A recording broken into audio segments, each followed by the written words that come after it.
आमदार रोहित पवार यांना मुख्यमंत्री देवेंद्र फडणवीसांनी भेटण्यासाठी बोलावलेलं आहे।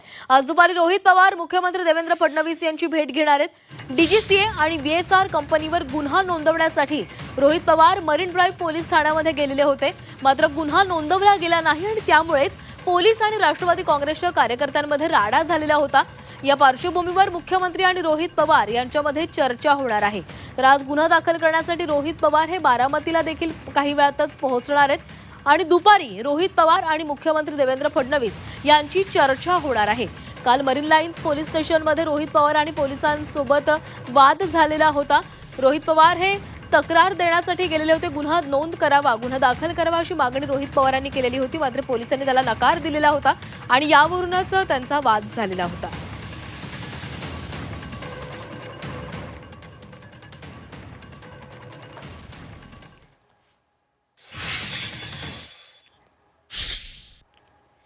तर सध्याची दृश्य आपण पाहतोय बारामतीमधील दृश्य आहेत। बारामती पोलीस स्टेशन बाहेर मोठ्या संख्येने राष्ट्रवादी काँग्रेस शरदचंद्र पवार पक्षाचे कार्यकर्ते एकवटलेले आहेत। सोबतच राष्ट्रवादीचे देखील काही कार्यकर्ते या ठिकाणी आलेले आहेत। थोड्याच वेळामध्ये रोहित पवार या ठिकाणी येणार आहेत। अजित पवार यांच्या अपघातासंदर्भामध्ये डीजीसीए आणि बीएसआर कंपनी विरोधात गुन्हा दाखल करावा अशी मागणी रोहित पवारांची आहे आणि तीच तक्रार देण्यासाठी आज ते बारामतीमध्ये पोहोचणार आहेत आणि त्यांच्या येण्याआधी अनेक कार्यकर्ते मोठ्या संख्येने या ठिकाणी पोहोचलेले आहेत। हातामध्ये फलक घेऊन गुन्हा दाखल करावा ही मागणी या कार्यकर्त्यांकडून केली जाते। तर मोठ्या संख्येने कार्यकर्ते रस्त्याच्या दुतर्फा उभे आहेत। सोबतच बारामती पोलीस स्टेशन बाहेर देखील मोठी गर्दी आपल्याला पाहायला मिळते।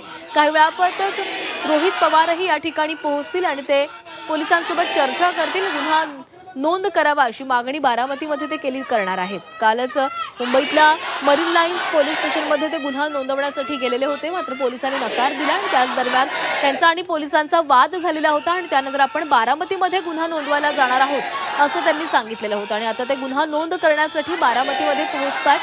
त्याआधीच बारामती पोलीस स्टेशन बाहेर काहीसा गोंधळ पाहायला मिळतोय, कारण मोठ्या संख्येनं कार्यकर्ते या ठिकाणी पोहोचलेले आहेत। घोषणाबाजी आपल्याला पाहायला मिळते।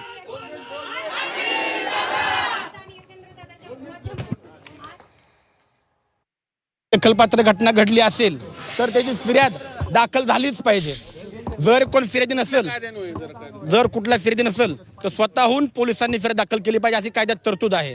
दखलपात्र गुन्हा हा झाल्यापासून स्वतःहून पोलिसांनी एफआयआर दाखल करणं क्रमप्राप्त आहे। ह्या घटनेमध्ये अजितदादा, लोकनेते अजितदादा जाऊन आज 1 महिना झालेला आहे, परंतु अद्याप ह्याच्यामध्ये एफआयआर दाखल झालेली नाही। याच्याबद्दल काल रोहितदादा व इतर त्यांचे सहकारी एफआयआर दाखल करायला गेले ते पोलीस स्टेशनला मुंबईला।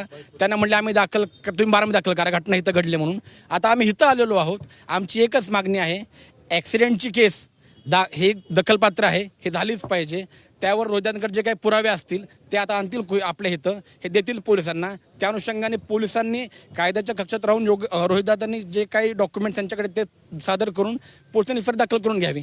आम्ही दाखल करणार नाही फिर्याद असं पोलिसांनी फक्त म्हणू नये। जे काही लीगल आहे, कायद्याच्या पुस्तकात आहे तेवढं व्हावं फक्त। नाही दाखल केलं तर आम्हाला पुढे प्रोसिजर आहेत, पण का दाखल करणार हा आम्हाला बेसिक प्रश्न आहे।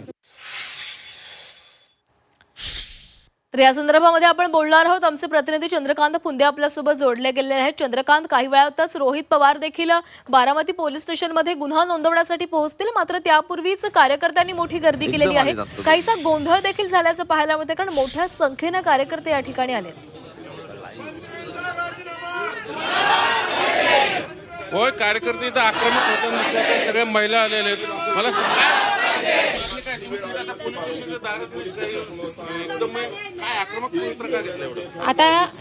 आता उद्याच्या 28 तारखेला दादा गेलेले 1 महिना झालेला आहे। आज तुम्ही पाहायला गेलं तर छोटा गुन्हा झाला तरी पण लगेच गुन्हा दाखल होतो आणि त्याची सखोल अशी चौकशी केली जाते। पण आज राज्याचे उपमुख्यमंत्री हे यांचा घात झालेला आहे असा या अगोदर आमचा संशय होता, परंतु ज्या अर्थी पोलीस अजूनही गुन्हा दाखल करत नाही, नक्कीच त्यांच्यावरती कोणाचं तरी दबाव तंत्र आहे। यातून असं स्पष्ट होत आहे की हा अपघात नसून हा घातपात आहे आणि रोहित दादा असतील, युगेंद्र दादा असतील, या दादांच्या बाजू बारामतीने। नमस्ते, मी जिल्हाध्यक्ष भारती शेवाळे। आज या ठिकाणी आम्ही अजितदादांना न्याय मिळण्यासाठी सर्वजण एकत्रित झालेलो आहोत।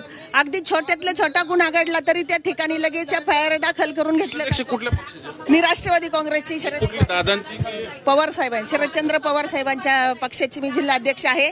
आणि अतिशय छोट्या गुन्ह्यामध्ये सुद्धा तुम्ही गुन्हे दाखल करून घेता, पण दादांच्या बाबतीमध्ये मात्र गुन्हा दाखल होत नाहीये.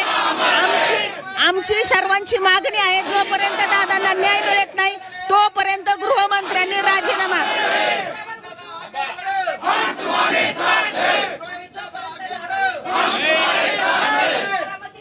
आमची सर्वांची मागणी आहे की जोपर्यंत दादांना न्याय मिळत नाही तोपर्यंत गृहमंत्र्यांनी त्वरित राजीनामा द्यावा. गृहमंत्री तिथे बसून काय करताय? मुख्यमंत्र्यांनी, गृहमंत्री जे आहेत, जे मुख्यमंत्री आहेत त्यांनी राजीनामा द्यावा. त्यांनी राजीनामा दिला पाहिजे जोपर्यंत दादांना न्याय. ज्या पद्धतीने रोहित दादांनी घटनाक्रम मांडलेला आहे त्या पद्धतीने केंद्र सरकार म्हणणार